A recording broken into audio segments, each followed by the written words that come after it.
Hey guys, this is Justin. Hello and welcome to another video. So we are discussing today the Star Wars Battlefront re-release, which comes out, well, very soon, depending on when you're watching this video. It may even be out now. A few YouTubers have gotten their hands on the game. Many of them I know personally, so we had discussions, but I've also watched some early reactions and it seems pretty clear the game has some issues, so we're going to talk about that in today's video. Now, I know some of you are probably expecting Bad Batch content today, but I actually have a podcast episode tomorrow where I'll not only be reviewing and discussing the two most recent Bad Batch episodes, but also discussing Star Wars video games with one of my idols, Victor Lucas. So keep an eye out for that stream tomorrow. So the main creators that I looked to for their Battlefront coverage were 100% Star Wars, Elliot from Star Wars Battlefront updates, and Star Wars HQ. All great people, by the way. I've actually met Elliot and the guys from Star Wars HQ multiple times in person. They were gracious enough to let me use their footage, so I'm going to include links to their videos down below. The guys over at Star Wars HQ did a really good overview of the game's offline features, plus some tips and tricks, so kind of through necessity, they didn't capture a lot of the issues that we'll be discussing in today's video. 100% Star Wars and Battlefront updates, however, both keyed in on several pretty serious issues, some we expected before launch. And I mean, to just put it blatantly, the game has received very little attention. You look at the main menu when you launch the game, and it's not exactly screaming this is a big professional production, which I mean is fine. I think like the Battlefront games were well loved. What people wanted generally was for them to run well, for them to look good, and for them to be compatible with modern machines. And if that's what you want, I think that's mostly what you get. The only real new content is stuff which was either exclusive to PC or Xbox has now been available to both those platforms as well as the PlayStation platforms. So there was the XL mode, which I believe was PC exclusive, that can now be played on Xbox. There were also Xbox characters and maps, which are now on PC. That's cool. But if you thought, for example, that modern systems would make the game's AI perform better, or that there would be some optimization there, you're going to be disappointed. Aside from the sort of pooling of features, the only real change is that the art and the visuals have been AI upscaled. Now, there's both an upside and a downside to this. I think subjectively, most of the textures look better. Most of the maps generally and the vehicles look better. However, the game now comes with an insane 60 gigabyte install size. I just checked. I've got Elden Ring on my computer. That's taking up 46 gigabytes. It's unacceptable, and it shows a real lack of care for the end user. It's just an unwillingness to spend the time compressing textures and sounds and whatever else. The original games, which are still on Steam, by the way, are 2 and 9 gigabytes. And given the shared resources between the two, it's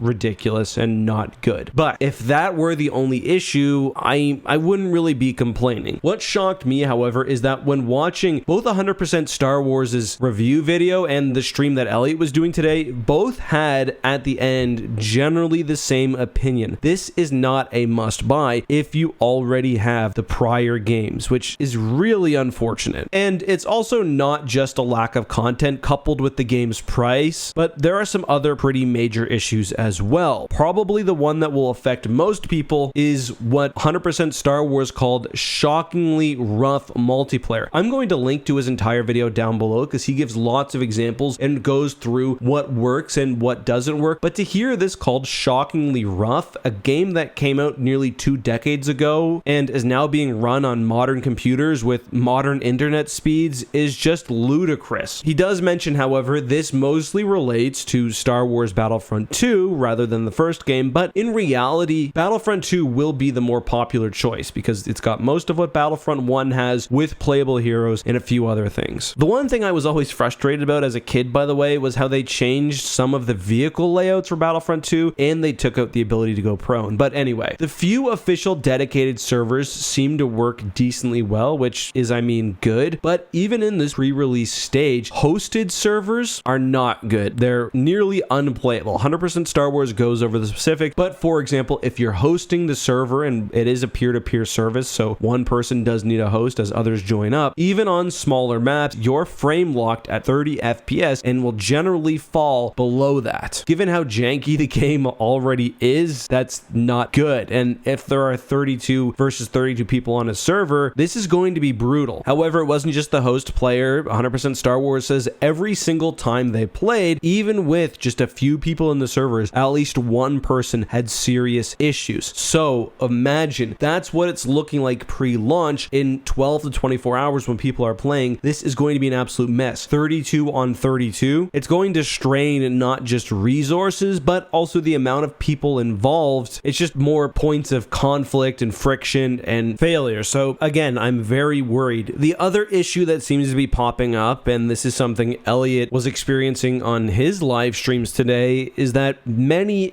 of the cutscenes throughout, especially Star Wars Battlefront 2, I mean, the first game doesn't really have cutscenes, are just straight up missing, which is not ideal, to put it lightly. And that makes me even more worried about the game size. They're missing more uncompressed, presumably video and audio. This is something I'd hope could be patched in. I really hope it's not like rights related and the game will forever be in a lesser state. But if you're hoping to buy this simply as like a definitive collection to have in your digital or eventually physical library, it's something you should be very aware of, because right now you're not getting the true experience. There were other smaller issues too. As I mentioned, I don't think the UI, at least in the main menu, particularly looks good, but you can switch in and out between games, which is nice. It's obviously not a high valued affair, so keep that in mind, I guess. One common complaint I saw across several reviews was some buttons just cannot be changed on the fly. Elliot and 100% Star Wars alluded to the fact that you can't change the invertedness of your stick either while flying. I think this is also true on the land. It's just far fewer people play inverted for aiming, but for flight, people really go either way, so something to be aware of there as well. We also have a confirmed no cross-platform multiplayer, so if you want to buy the game on PC and you want to play with your friends, you better make sure you're all on the same page, because for me personally, I want to play this game on PC and I'm going to buy it there just to make content, but all of my friends who I played with growing up for this game, hundreds of hours, they all have Xboxes. There is cross-generation multiplayer on the PlayStation, but Switch, Xbox, PS4, 5, or PC, make sure you're getting what your buddies get. I have heard, however, that the Steam Deck and other handheld PCs play the game quite well. But that's all for me. Thanks again to my friends 100% Star Wars, Star Wars HQ, and Elliot from Battlefront Updates for allowing me to use their footage and to share their opinions. They go far more in depth into the things I discussed today than I did, so consider checking out their content. That's all I've got though, guys. Until next time, be safe, have a good one, and may the Force be with you.